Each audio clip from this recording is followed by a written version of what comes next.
us, 2020 was the hardest year of our lives. Australia is still reeling from the economic and social impact of the COVID-19 pandemic. However, the pandemic has accelerated the push towards a digital economy and empowering Australians through technology. More of us are working from home more than ever before, choosing when we come into the workplace. We're using video calls and other communications tools to save time and get more done. One sector critical to the nation's ambition to be a digital economy is the Fintech sector, and its growth through the pandemic has been critical to the economic recovery. It's employing thousands of Australians already and growing rapidly. It's also transforming the way we manage, save, and spend money. Australia's largest emerging companies are fintechs, and they are drawing overseas investment into the country. Many, like Afterpay, Zip, and Upbank, are household names. But crucially, they are helping everyday Australians get smarter with their money. They are teaching them how to save, plan, and capitalize on every dollar they earn. Fintech is slowly but surely changing the way we think about money in Australia. Not only is it directly contributing to our economy, but it's making it stronger. Here at Intersect, we're discussing this future and asking the big questions. We'll be hearing insights from new voices in the sector, giving a platform to some of the behind-the-scenes talent that put Australia's fintech industry on the map. So sit back and enjoy Australia's most thought-provoking conference, Intersect.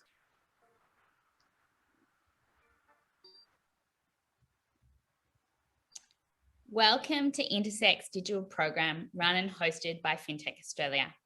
My name is Rebecca Shotguppy and I'm the CEO at Fintech Australia. The digital program is an opportunity to extend our reach and showcase the latest fintech trends, policy developments, or companies at the forefront of new technologies or products. For those that cannot attend the physical event or purchase a virtual ticket, we'd like to take this opportunity to thank our major sponsors, the Victorian Government, Austrade, Xero, BPay, and Data Action. I would also like to thank our digital sponsors, Manuva, BDO, Argyle, and Q2. I would also like to take this opportunity to thank our panelists in advance this morning. And I would like to introduce you to our moderator, Sandeep Kumar from Austereo. I would like to thank our moderator for the session and let you know that he will be now running the panel for the rest of the morning. And thank you again for participating in our digital event series. Excellent. Thank you, Rebecca, and thanks Fintech Australia for the opportunity to be on this panel today and to moderate it. So we have an exciting list of speakers with true experience managing and running security teams in Fintech and cyber. So first up, we have Roman Stefanidi from Independent Reserve. We have Bill Mahoney from Athena Home Loans and Tom Sadler from Prosper. So it doesn't come as a surprise that cybersecurity is increasingly becoming the key risk that most businesses are concerned about today. So the current threat environment's extremely heightened. It doesn't take much to read the newspaper to see that there are high-profile attacks nearly every other week, with the Colonial Pipeline attack last week as well in the US. So although these are impacting various industries, startups are not immune to these attacks, let alone those in fintech or crypto. So today, with the help of our amazing panel, we'd like to discuss the challenges and opportunities that exist for fintechs and crypto businesses as well. So to jump right into it, Bill and Tom, I know that you guys have quite a bit going on in terms of the intelligence that you're looking at every day. Just really like to understand the context of the common security threats that you're seeing in the fintech space in particular.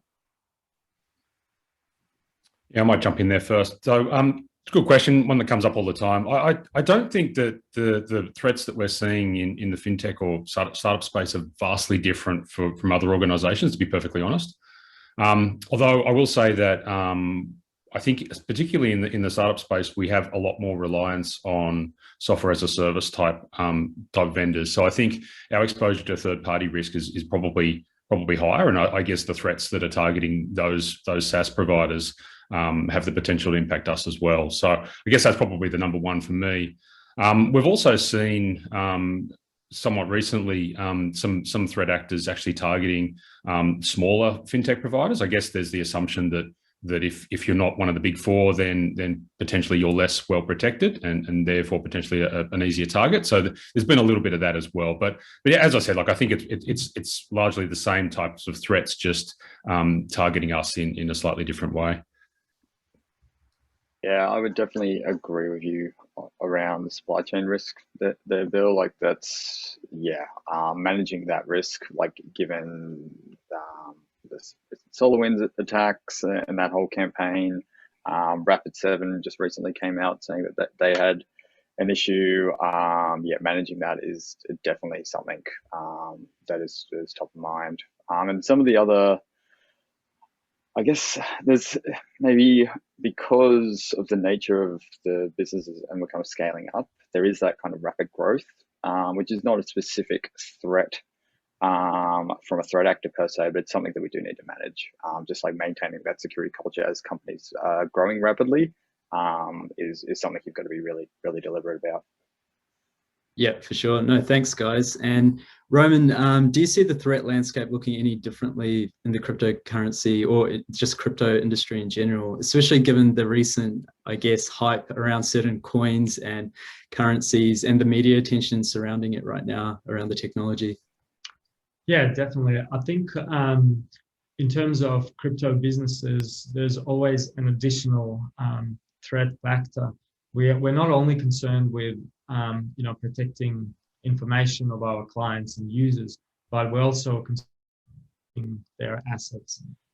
For example, on Independent Reserve, we store over $1 billion worth of our client assets, and being crypto, transactions are irreversible. So we have to ensure that our cybersecurity policies and what we do secures those assets correctly.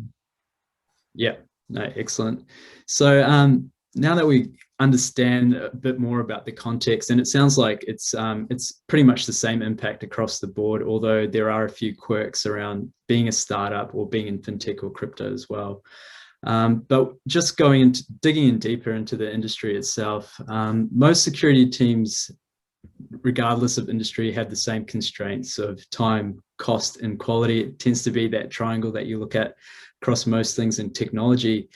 Tom, what would you say are the key challenges that you see in particular for fintechs when it comes to that?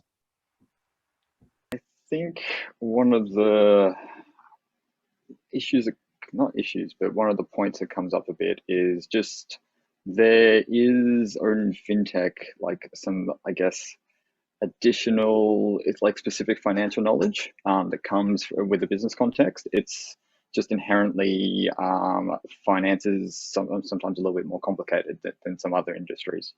So just making sure that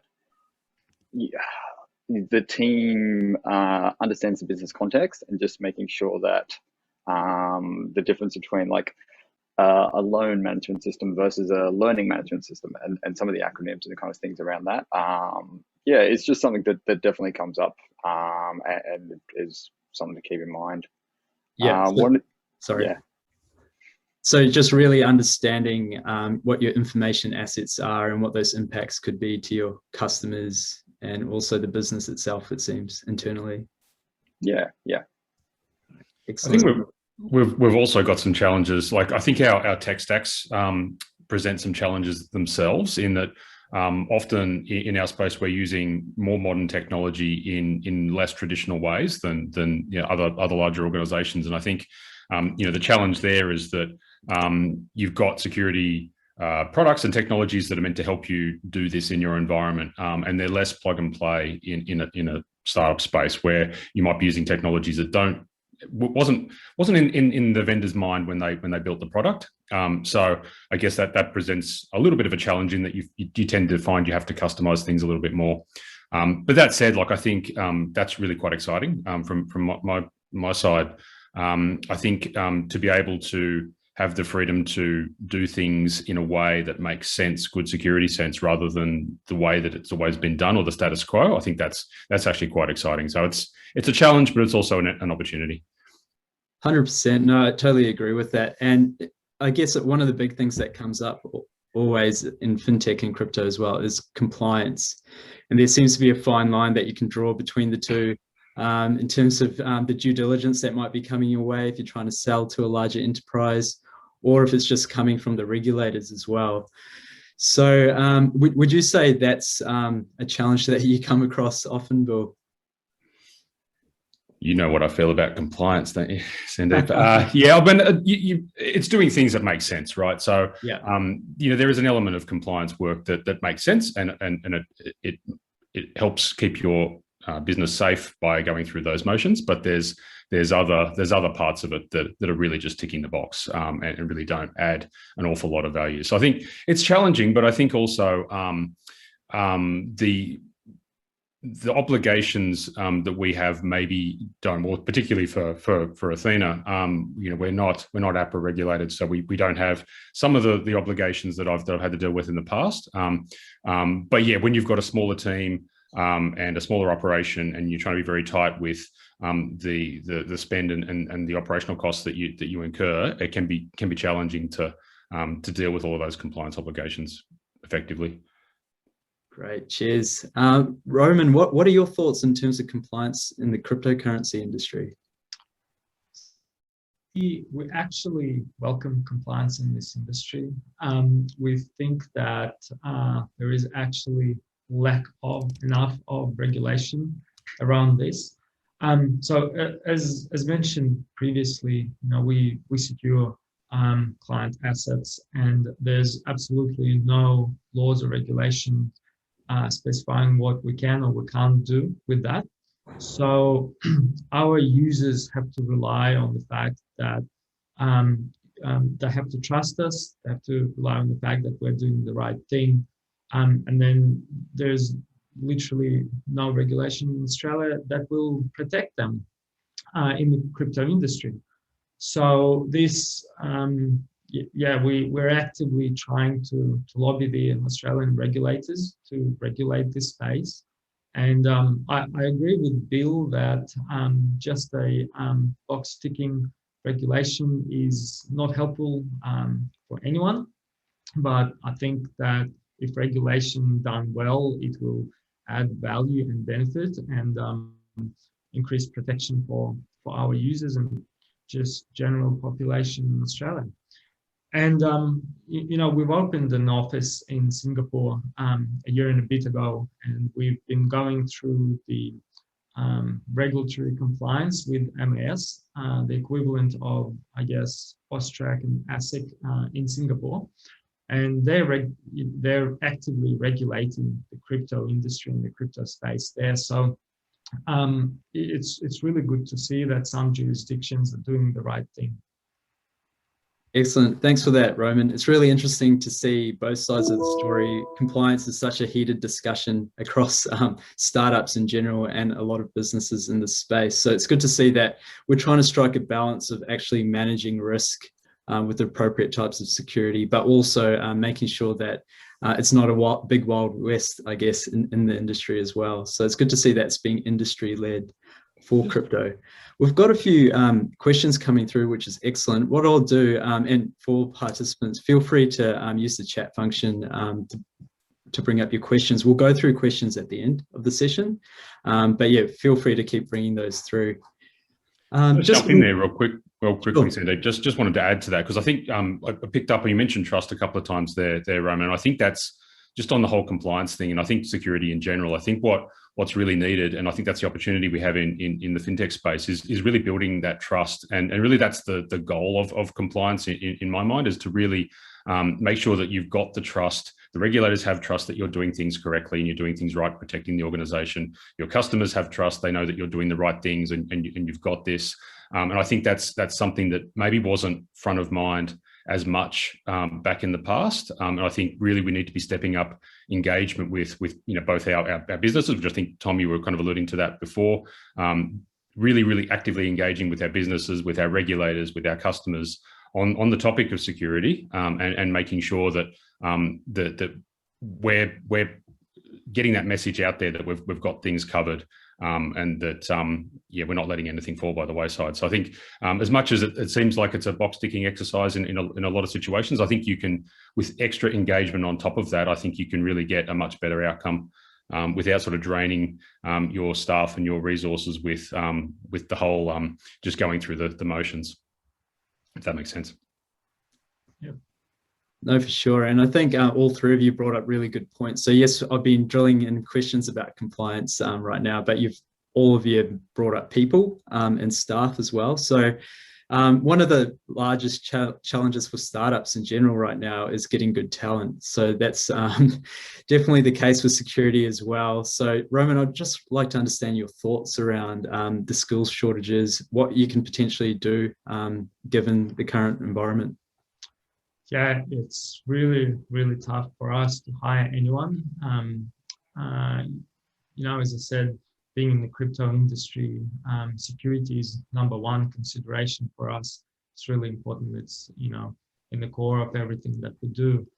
And it always found it really, really tough hiring developers and, other employees that are security conscious and mindful and understand some of the intricate considerations, around this space. And, especially with COVID, it's making things so much harder. End of 2020 and beginning of 21, we've been growing massively as the industry and as a business, and we've been trying to hire, and it's a lot tougher than it has been in previous years. So I don't really have a solution for this. We've looked everywhere with different skill sets in different industries, and just can't find any talent that understands security like we expect them to do. So I don't know whether the local universities are not adapting fast enough to bring out graduates that understand this space and want to be in this space, or yeah. Yeah, I'll probably weigh in there. I think there seems to be, or the feedback that I'm getting from my network is that there's really a lack of entry-level roles in this space to allow these new graduates and people interested in getting into the industry, let them get the foot in the door. So I won't say I have the solution either. I don't think any of us do. But something that we've been really focusing on Athena is really focusing on those entry-level roles, providing those opportunities for people to get into the industry, and then providing the opportunity to develop internally. So the idea is less focus on hiring experienced candidates, which are very few and far between, but bringing in junior candidates, skilling them up on the job, providing them with training, and then they sort of then promote up into the more senior positions internally within the team. And obviously that's not easy. There's a bootstrap issue there at the start where you really kind of trying to do a lot with less experience. But I think what we've found is sort of 12 months in, once you get that ball rolling, it is actually a really, really good model. So not only helps us sort of have the right talent and get the right outcomes that we're looking for, but we're also giving back to the industry eventually in trained and experienced professionals that can go off and back into the market. Yeah, and there's ways that you can support that, because yes, I don't think any of us have the solution. But having things like learning days and actual learning budgets associated for training, not just saying that yes, we offer training and training and support, but actually kind of being really deliberate about that and backing that up, and being flexible as well with the role descriptions. Like especially in small companies, you're looking generally for people to work across a lot of different tech and a lot of different spaces, and not everyone can be an expert in 5 different techs. But yeah, just being flexible around that. And one of my personal pet peeves is job descriptions that aren't realistic or clear. We've all seen those job descriptions that requires 5 years experience in a technology that's only been out for 2 years. Being clear, realistic around those JDs, and then helping the people develop as well, is as far as that's as close to a solution as we've currently come to. That's a good point, Tom, because I think you are in this space generally hiring people to do a lot of different roles. But I think you can also be hiring strategically and complementary as well. So if you get someone from a software development background, then that's great. They've got some skills in that space. You might have someone that's come from more of a sort of people and process focus and maybe awareness and things like that. So by hiring people with different backgrounds and specialities and that diversity of thought, I think you can get everyone can level up together.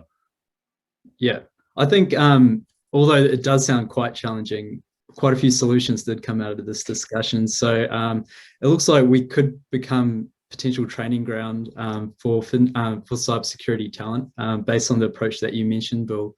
But also making sure that the barrier to entry is lower, especially for those entry-level roles, is really important too. So yes, Tom, you touched on those memes that you would see on LinkedIn or Twitter about various JDs. Another thing that comes up quite often beyond experience is certifications as well. So sometimes they ask for 10 years of experience plus a CISSP for something that looks like a junior level role. I'd like to see what your thoughts are on certs as well when it comes to hiring. I personally have never hired someone because of a certification. That's exactly the same with me. That's pretty much, we don't look at that. It's what you know and how fast you can learn and how effective you are at learning and understanding new technologies. Our job descriptions are almost just that. We don't care what tech stack you come from or technology, but you must be a really fast learner and understand concepts and learn new concepts really fast. Yeah, and like certifications are one way, I guess, to show that you have gone through that. You have that core body of knowledge. But just hiring specifically off certifications, right? And like, there's other ways that you can demonstrate that with industry experience or things that I personally like that show just really good attitude is, like, have you got some code, security, a project that you've written and submitted on GitHub? Have you gone through some of the capture the flag exercises? Like those kind of other ways that show that you're interested and passionate about working in the industry. Like those things, I think, are pretty valuable. Yeah, that's a good point. The community participation, right? I think that's what I love about the security industry is the community that we have, and the more that the candidates can show that they're actively participating and giving back to that community, then the more likely they are to get hired. Not whether they've got a few letters after their name. Yeah, 100%. No, I think we're all on the same page when it comes to that point. But in terms of another barrier to entry, it almost seems like the security industry can have quite a few gatekeepers as well, even though we want more talent coming through. How would you say are the best ways to get new talent in? If, like you mentioned, CTF will capture the flag tournaments and things like that, Tom. I wonder what other means there are. Is it just turning up to a meetup? What would you say is the best way for an aspiring security engineer or professional to get into it? I think Bill has made a really great point, is participation in community in any way possible. Whether they just voluntarily undertake a security review of a service and then send them some reports. We get that quite a lot. So yeah, any way that they can participate in the community, I think would be a great start. Excellent. Okay, so another thing that comes up on the people topic is that people are definitely very important, or if not the most important control that we have in a business when it comes to managing cybersecurity, but also can be the weakest link as well. So ransomware attacks are happening everywhere. Again, the colonial pipeline, they probably didn't see that coming. What would you say is the best way to improve that within a business, especially a small, growing and highly scaling business?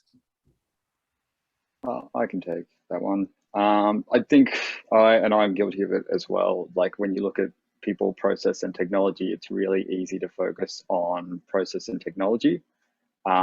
Even like things like the Essential 8 from the ASD is very process and tech focused. And yeah, people are a massive component and actively targeted. I think in smaller companies, we're in a really unique position to actually build like security culture, because you can like actually go and talk to a lot of people in person, well, or virtually, and cover that, have a pretty big impact from a security like culture point of view, like instilling that concept that everyone protects the business, and that security is part of everyone's role, is a really good way. That's kind of how, to me, that's how you measure your security culture. If you ask a couple of people that question, if people are saying, oh, it's the security team, or it's that person over there, versus it's everyone, that's a really good way to kind of gauge where your culture's at. And there's ways to like make it, like you make the security team accessible, like in a small organization, like actually responding to Slacks and emails and random questions. Like that's how you build up that kind of credibility. And having, I had a couple of other things, actually making your security training interesting. We've all been there and done the boring compliance-based training. It's actually kind of comes back to that topic at the start, like security training as the compliance thing it's very dry and boring. But you can actually make it very fun and interesting. Like if put some jokes in there, put some memes in there, use some real world examples of actual attacks that have hit the organization, and you start getting, like, that's very different to a generic slide on how to detect a phishing email. Like this is an actual attack that targeted this person.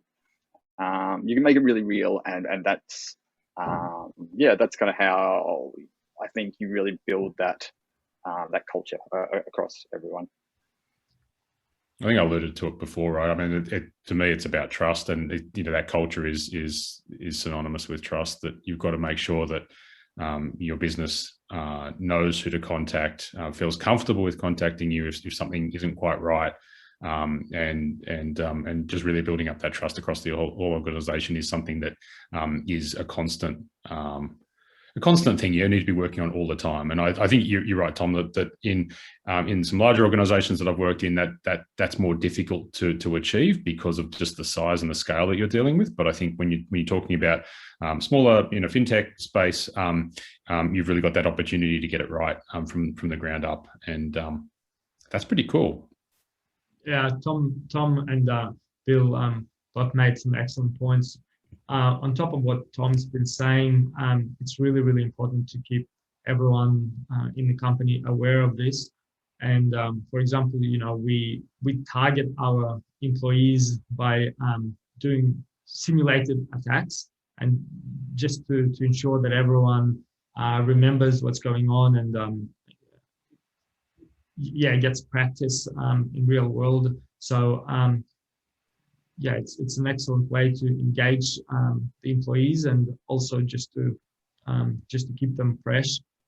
Also, another thing that can be done that I think is really, really important is to ensure that there has to be multiple number of failures for something to go wrong, and not just a reliance on an employee with one key. You should always have redundancies in the process and the software, where, for example, what we do is no one person could ever transfer any value or, do anything in production or anything like that.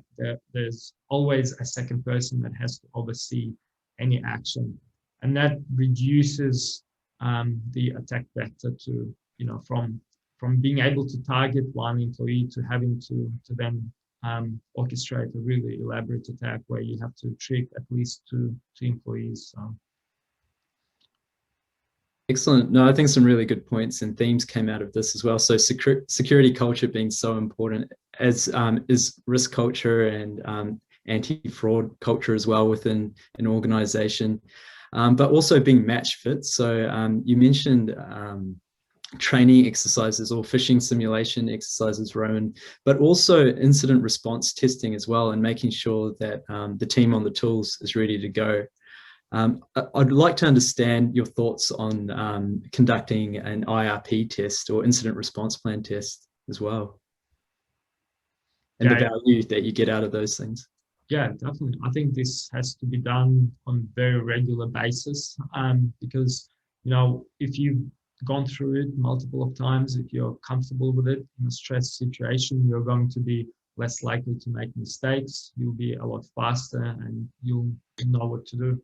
So yeah, we do this very, very often. And we ensure that, we test our processes, very often, like, I don't want to say monthly, but almost every 2 to 3 months.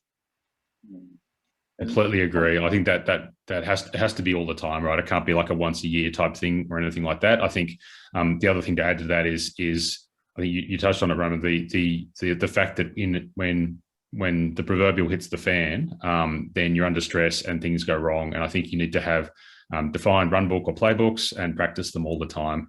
So we actually practice playbooks very, very regularly, every sort of 2 weeks or so, and constantly adding to them all the time. And I think that's really, really important, so that when things do go wrong, everyone knows what to do.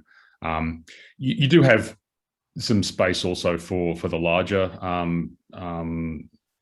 type of exercises as well, when you get the whole organization involved or get the leadership team involved. And I think they have, they're another level that's necessary as well, but probably less frequently. Obviously, to get everyone else involved is much more difficult to organize and time consuming, but definitely something that should be done as well.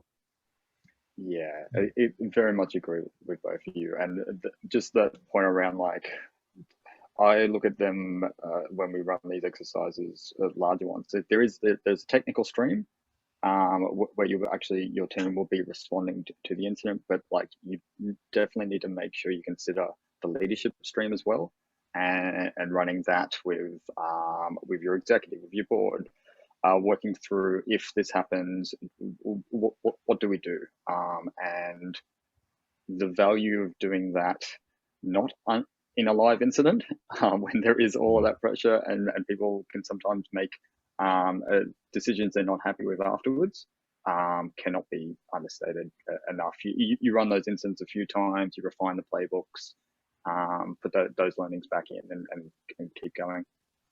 Well, that informs your backlog as well, right? Because then, off the back of that, you always see, oh, we've got a visibility gap, we've got a control gap. This may have got through where that really shouldn't have. So you can constantly then use that as a means to focus and prioritize the work that you're doing in control uplift as well, based on real threats, which is the best way. Excellent.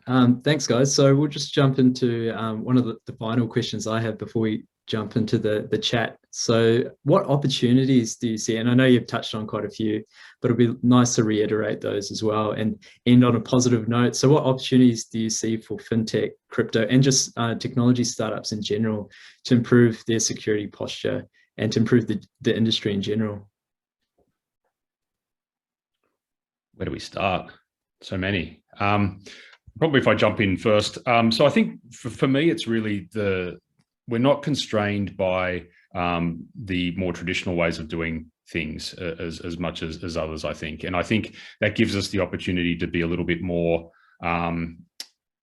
just sort of shaking things up and doing things in a different way and potentially experimenting with different ways of approaching security. And I think really the opportunity here is to also to give back on that and to sort of communicate back what works and what doesn't work, maybe contributing back if we're developing tooling in-house and that's been helping us and do things in a different way, then contributing back at that as open source projects or whatever. So I think it's really just not being constrained in the same way that larger organizations are is really the sweet spot for me. I think being able to innovate and start with having security as a consideration from day one is really important. A lot of businesses retrofit security on top of their existing systems or start thinking about it, years into running a business. And as a startup, as a fintech, we have those opportunities to start fresh and to go, hey, I'm going to bake security into my organization processes and software from day one. So, it's secure from day one. I guess from an industry point of view, just communication cross company is a big thing. That industry information sharing, I think, is a space we can definitely improve, and there's massive opportunities there. Initiatives like the Joint Cybersecurity Center, I personally think have been really successful. But even just doing more informal threat sharing and information sharing across the industry, I think is a big opportunity.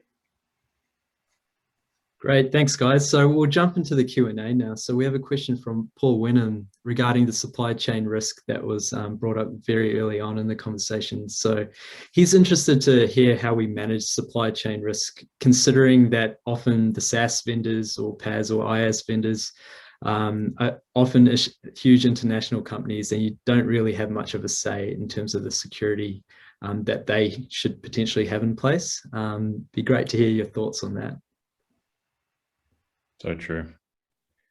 I think we struggle to get that influence. I think that was the key point being made here, is that it's difficult as a smaller organization to influence these big vendors. I think they still listen, and I think it's definitely something that we need to be stepping up to. One thing in particular is the whole single sign-on thing, which is really a pet peeve of mine.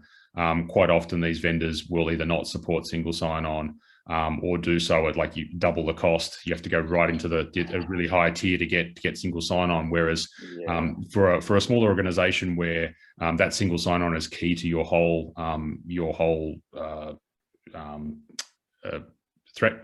security posture, then that can be really difficult. So I think it's just really communicating that back effectively to the vendors, making sure that they're constantly hearing it. I mean, if they're hearing it from everyone, then they're more likely to change that. But I think it's also reflecting some of these good security features and decisions back in our own products if we're offering them out to our customers. Making sure that we're setting a good example is maybe one way of helping influence. Yeah, you should always do security review of any third-party vendor that you integrate with, and give them honest feedback. And if you think that their security practices are not up to scratch, like for example, we've come across some players in industry and vendors that don't use 2FA, and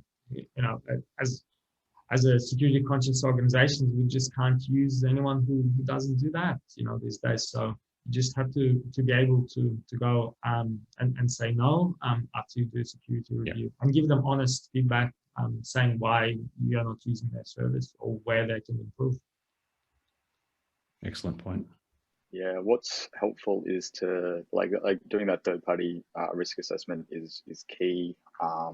Doing and getting that embedded in the procurement process earlier on, so that you're not. It's a lot harder getting pulled in at the end when the business has made a decision to go with one particular vendor, and you do the security review at that point, and you realize, they don't have 2FA at that point. They've already gone through all the other steps. If you get involved earlier on when they're assessing like the multiple 3 or 4 vendors, and then you can quickly provide that insight that vendor 1 and 2 look much better from a security point of view than vendor 3 and 4. You can really start making that risk-based decision earlier on. That's really important. And to your point, Bill, that single sign-on thing, that is also very annoying. One thing we've found is sometimes you can actually ask the vendors specifically to get that lower tier, because like the 25 user license or whatever you need, not the enterprise large one, you can ask it never hurts to ask if they can add the single sign-on feature just to that lower tier, because you don't, that's really what you want. You want the low license with single sign-on. It doesn't always work, but very, very annoying. Yes. Yeah, no, it does sound quite trivial, but it's not. It's such a huge gripe. And it's good to hear that you've been able to sway these vendors with some of those requests as well. It's not that hard for a sales rep to kind of push that and some of those features in as well. And definitely performing risk assessments are really important, and something that I'd like to touch on is there is a lot of reliance on industry certifications and reports of these organizations, but yes, they might be SOC 2 Type 2, have a SOC 2 Type 2 report and or be ISO certified, but it really pays to dig a bit deeper to see the status of those reports, to see if there are any outstanding or open issues that potentially could impact your own organization as well. So supply chain risk, you definitely can't outsource that as well into a report. You need to dig into it a lot deeper yourself. And our next question is from Kirsten McIntosh from the Cyrise Accelerator. So yeah, she has a really good point. As tech startups and scale-ups, do you work with the cybersecurity startups that are in Australia or internationally as well? Or do you prefer to keep your capability in-house? You know, we have to do everything in-house, but we always engage third parties to do security audits and penetration testing. And I think it really depends on the business and the objectives. So I think for Bill and Tom, it might be a bit different.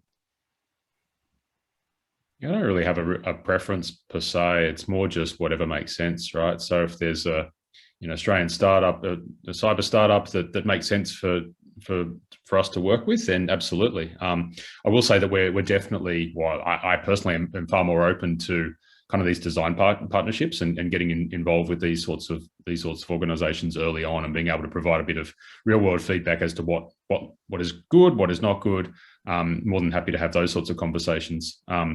If it helps. I mean, ultimately the goal is to level up the security across the board, right? Not just our individual organizations. So I think, every little bit helps.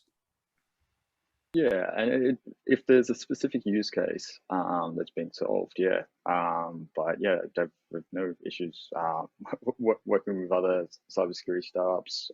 Personally, outside of Prosper, I've worked with Cyrise a little bit with some of the startups over there.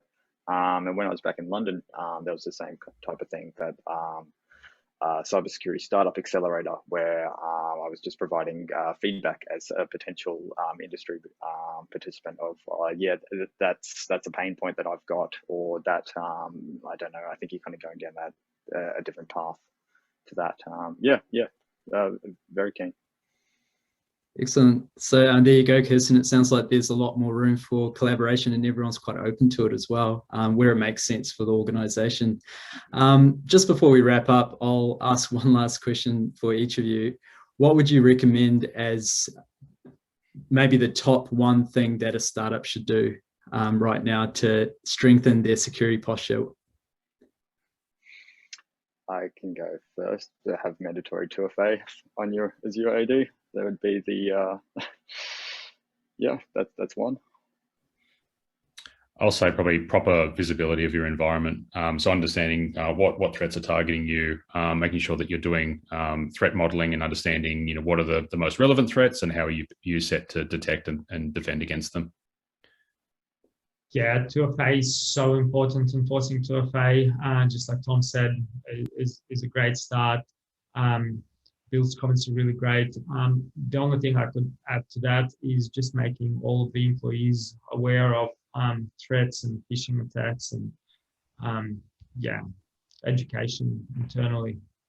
Yeah, no, really good takeaway points there. So to summarize, probably best to understand your stack and the environment that you work with, but also through that identification, turn on multi-factor authentication.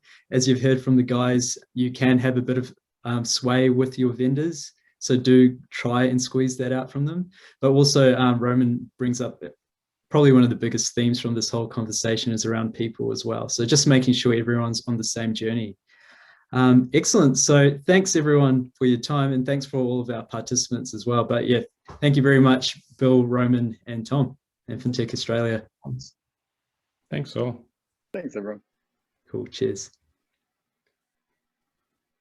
Thanks a lot, everyone, for participating, and especially to the panelists for taking out time and walking us through this insightful conversation. Have a great day, everyone. Thank you so much. Thanks. Thank you.